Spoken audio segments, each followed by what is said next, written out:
पद है। ये इसका भी महात्म्य बहुत बड़ा है और सुनने लायक है, सभी ध्यान से सुनना। ऋषि कहते हैं चंड और मंड नामक व्यक्ति के मारे जाने तथा बहुत सी सेना का संगार के मन में बड़ा क्रोध, पूर्ण सेना को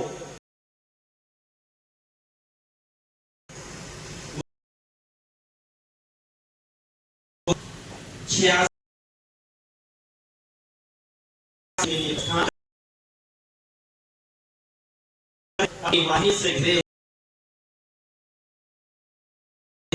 और 100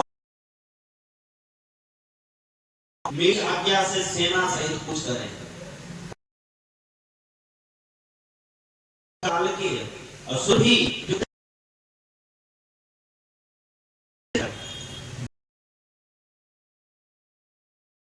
इस प्रकार आज्ञा दे युद्ध के भयानक अपने धनुष की प्रकाश से पृथ्वी और आकाश के बीच का देवी फिर अपने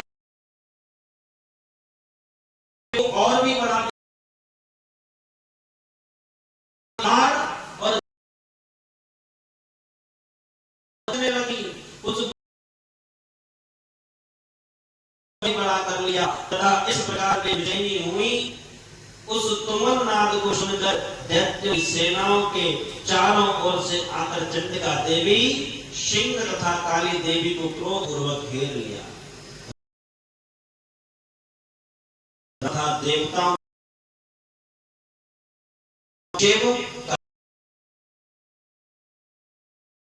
देवों की संपन्न थी। देखो ये माता का शरीर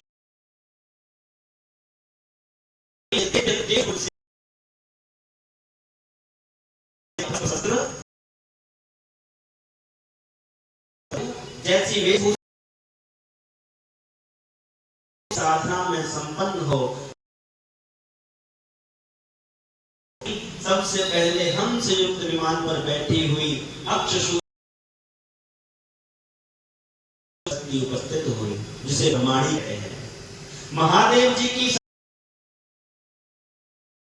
में श्रेष्ठ धारण किए हुए महानाग का कंकण तो वहां आप पहुंची। कार्तिक जी की शक्ति रूपा जगदम्बिका कारण होकर हाथ में शक्ति लिए ईश्वर भगवान विष्णु गदा अनुपम की जो शक्ति है हुई नार से धारण करके से इसी प्रकार इंद्र की शक्ति वज्र हाथ में लिए ऐरावत पर बैठकर आई। वैसा ही रूप उनकी शक्ति का भी है। तदनंतर उन देव मेरी प्रसन्नता के लिए तुम शीघ्र ही इन असुरों का संहार करो। माता चंडी सबको माता चंडिका सबको आज्ञा दी है। तब देवी के शरीर से अत्यंत भयानक और परम उग्र चंडिका शक्ति प्रकट हुई।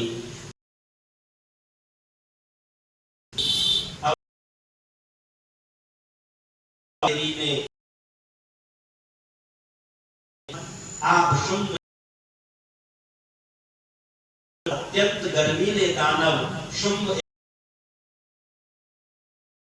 अतिरिक्त भी जो दानव युद्ध के लिए उपस्थित हों उनको भी यह संदेश दीजिए दैत्यों को लौट जाओ। इंद्र को त्रिलोकी का राज्य मिल गया है। बल के घमंड में आकर तुम युद्ध की अभिलाषा रखते हो। तुम्हारे कच्चे मांस से तृप्त हो, क्योंकि उस देवी इसलिए वह शिवदूती के नाम से मैया की जय। वे महादैत्य भी भगवान शिव के गए और जहाँ कात्यायनी विराजमान थी उस ओर बढ़े। तदनंतर वे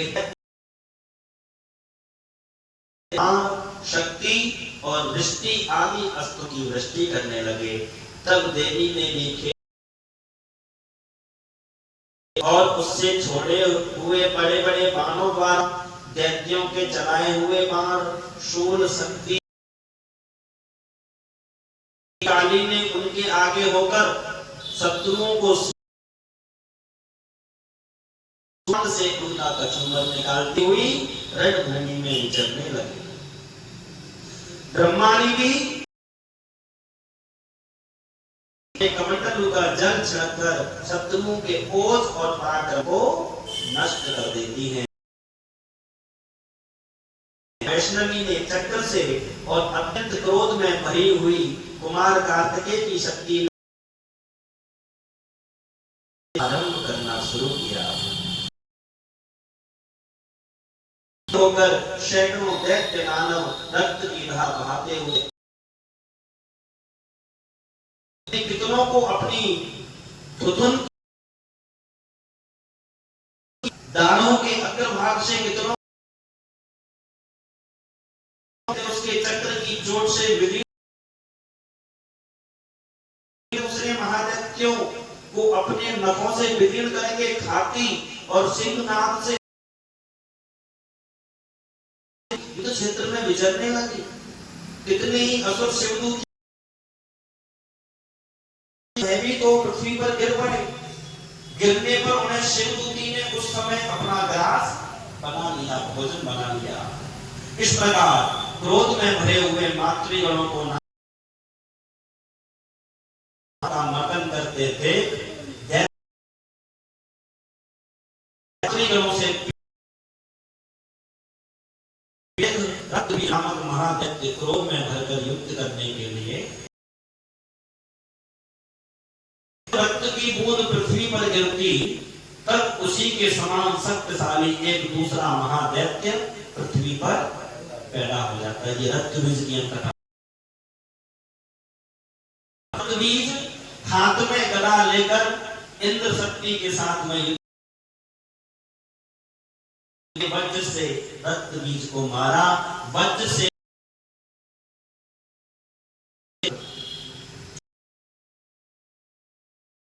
के समान रूप उत्पन्न होने लगे। उसके शरीर से रक्त उत्पन्न हो गए। वे सब रक्त बीज के समान ही वीर्यवान, बलवान तथा पराक्रमशाली वाले पुरुष ही वे वहां मातृगणों के साथ घोर युद्ध करने लगे। उसका मस्तक है उसी के सामने भी मस्तक, और जैसे ही घर से दूसरा रक्त भी बनकर या वैष्णवी ने युद्ध में रक्त पर प्रहार किया तथा इंद्री ने वैष्णवी के चक्र से और उससे जो उसी के बराबर आकार वाले से था कि तुमको चीज मिल जाएंगे। को तो ऐसा था कि उसके शरीर से जितनी भी रक्त निकलेगा, एक बूंद भी रक्त निकलेगा तो उसी के जैसा महाराक्षस प्रकट हो जाएगा।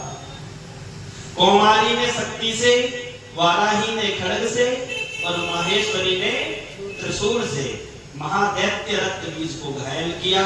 क्रोध में भरे हुए उस महादैत्य रक्त बीज ने भी गदा से सभी मातृ शक्तियों पर पृथक पृथक प्रहार किया। शक्ति और सूर आदि से अनेक बार घायल होने पर जो उसके शरीर से रक्त की धारा पृथ्वी पर गिरी उस उत्पन्न हो गए। इस प्रकार उस महादैत्य के रक्त से प्रकट हुए असुरों द्वारा संपूर्ण जगत व्याप्त हो गया। महाराज देवता भी डरने लगे, इतने रक्त बीज पैदा हो गए। देवताओं को उदास देख करके चंडिका ने काली से शीघ्रता पूर्वक कहा, हे चामुंडे, तुम अपना मुख और भी लगाओ तथा मेरे शस्त्रपात से उत्पन्न होने वाले महादैत्यों को तुम अपने इस उतावले मुख से खा फैलाओ। ऐसे ही खून गिर रहा है, इस खून को अपने मुंह में लो जिससे ये पैदा ही ना हो पाए। महादैत्यों का भक्षण करती हुई तुम रण में विचरती रहो, क्षीण हो जाए। उन बहन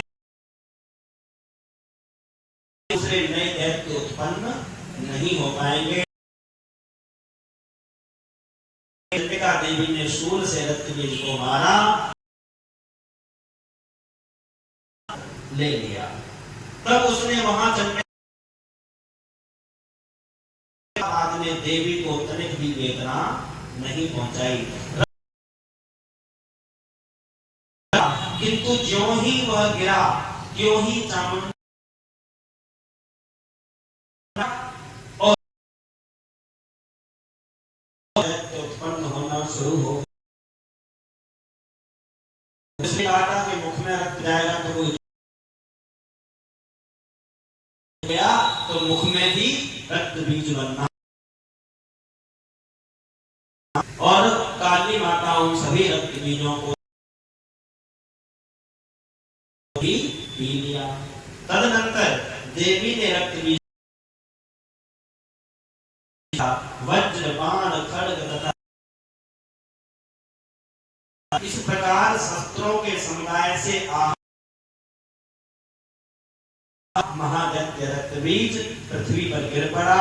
नरेश्वर इससे देवताओं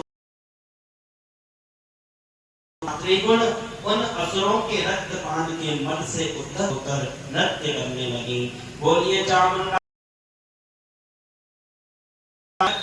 वर्धिनी मैया की। श्रावण के मन